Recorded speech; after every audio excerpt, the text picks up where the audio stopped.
Good morning. Okay, here we are once again in front of the glass beehive. It's at a very special moment.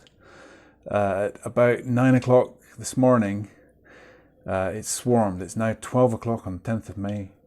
And what we're seeing here is the immediate aftermath of a swarm where the old queen, this is her third year in this colony, has just left with all the flying bees. The question is, how is that population divided? Is that there will be some nurse bees, I suspect. I don't know. But more than the majority of the population will be worker bees that are flying bees, adult bees. Here, and I'm going to take you through this and just interpret it as we go along. So just bear with me. Here we've got a colony which definitely comprises some worker bees, some adult worker bees that didn't go with the swarm in the morning. So they're coming and going. So they're continuing to supply the hive with nectar and pollen. We've got a lot of nurse bees here. All of these bees here that are kind of more static are nurse bees. These ones here that are active, they're definitely worker bees. There's one doing its dance.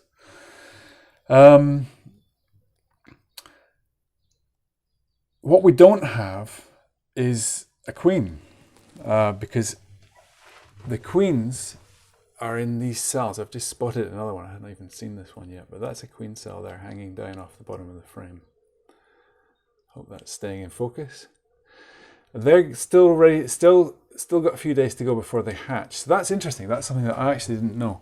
That the old queen has gone before the new queens have hatched.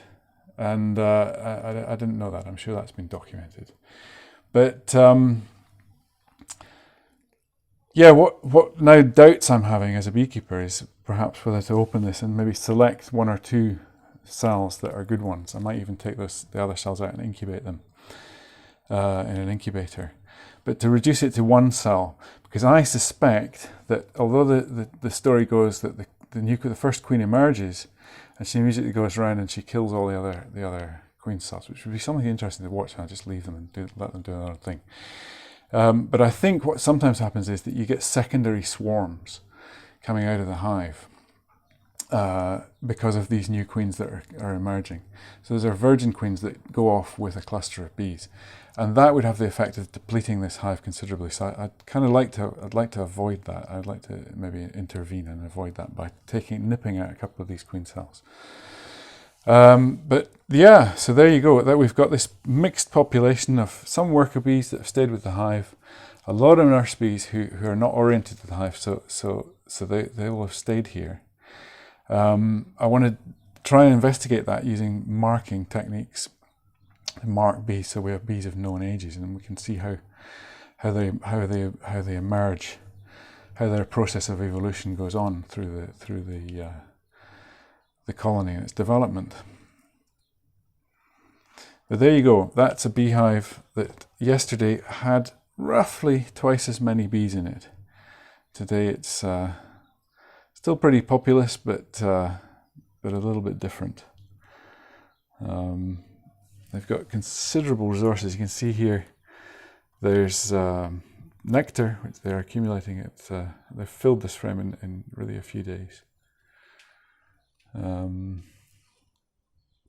Always things to see and observe and interpret. There you go.